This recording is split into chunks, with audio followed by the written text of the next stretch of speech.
Ako na nung siya po ay iniyaw ng aming ama, kaya siya na rin po nagtayo na ay nagsibig haligi na aming tahanan.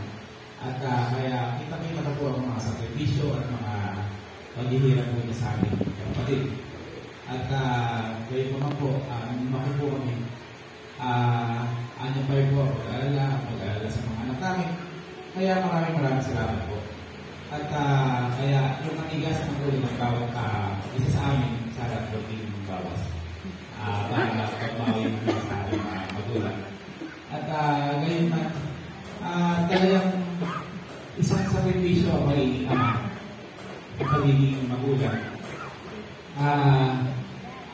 Sabi nga sa tema natin na katugma sa araw na ito, kita nyo ginawa ng ating mga magawa kanina, isang mabuting ama din siya sa ating pananampalataya at nasabi mga membro at nasabi sa kapatiran dahil may isang pangyayari kanina, pinakita niya talaga na siya muna bago lahat. May pumunto kanina dito, tulalaman natin sa harap ay sa taas, siya ang unang-unang bumaba. At dahil kung hindi niya ginawa yun, alam mo kung anong mangyari, talaga sinusunod niya ang kanyang inaalay niya sa akin ang ating sarili. Kaya sa ating mga membro kasabi sa pananampalataya, hindi naman tayo ipapahamak ang ating ulo. Kaya sana sumunod tayo talaga. At kung ano ang sabihin niya, pag-aralan niyo at sundin niyo kung alam niyo nakakabuti. At alam naman natin talaga na nakakabuti ng mga ginagawa sa atin ang ating Pangulo. At siguro palagi na lang tayo mag-iingat sa ating mga hakbang at para hindi tayo nagkakasala palagi. At dahil paulit-ulit man tayo na humingi ng tawad o paulit-ulit din natin ginagawa ang ating mga kasalanan, wala rin. Ang sabi nga sa akin ng mamatuwa kanina, may binigay siyang talinaga na nakasulat sa banal na aklat. Yung humingi kayo at kayo bibigyan, humanap kayo at kayo makakatagpo, kumato kayo at kayo pagpupuksan. Dalawang ulit sinulat sa banal na aklat yun. Isa sa Mateo 7:7 at isa sa Lucas 11:9. Pareho-pareho ang pagkakasulat nila magkahawig.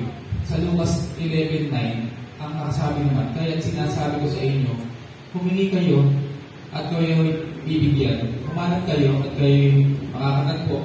Kumato kayo at kayo pagpupuksan. Dalawang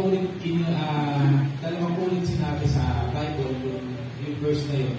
Pero pansinin natin, hindi lahat ng pagkatok natin na pagpupuksan tayo. Hindi lahat ng paghingi natin na pagbibigyan tayo. Dahil alam ng Panginoon natin na hindi pa nakarapat siguro sa atin ang pagkatok natin at pagpapagin natin. Kaya ang bawat gusto natin sigurado may panahon o may nararapat na panahon para ito ay ibigay sa atin ng Panginoon. Kaya huwag tayo makinarangod kung bakit kuminsan hindi tayo hindi na ibigay sa atin hindi tayo napapupuksan. Siguro may dahilan pa talaga kung bakit gano'n. Kaya huwag tayo mapagod sa pagsunod sa Kanya kahit hindi na magpupad ang mga gusto natin ng bawat isa sa atin. Dahil hindi talagang meron pa rin tayong ibibigay sa atin na hinihingi natin. Sabi nga ng ating kapatid na si Kuya Odik na hindi parang konti ang hinihingi nila pero sobra-sobra ang naibigay sa atin. Kaya huwag tayo mapagod sa pagsunod at pagganap ng ating mga kulit. At siguro yun na lamang po at ibinabalik na po ang mesa sa ating mga tulungan. Muli po, maligayang araw po sa ating mga ama at inang nagsilbing halili ng ating tahanan. Salamat po.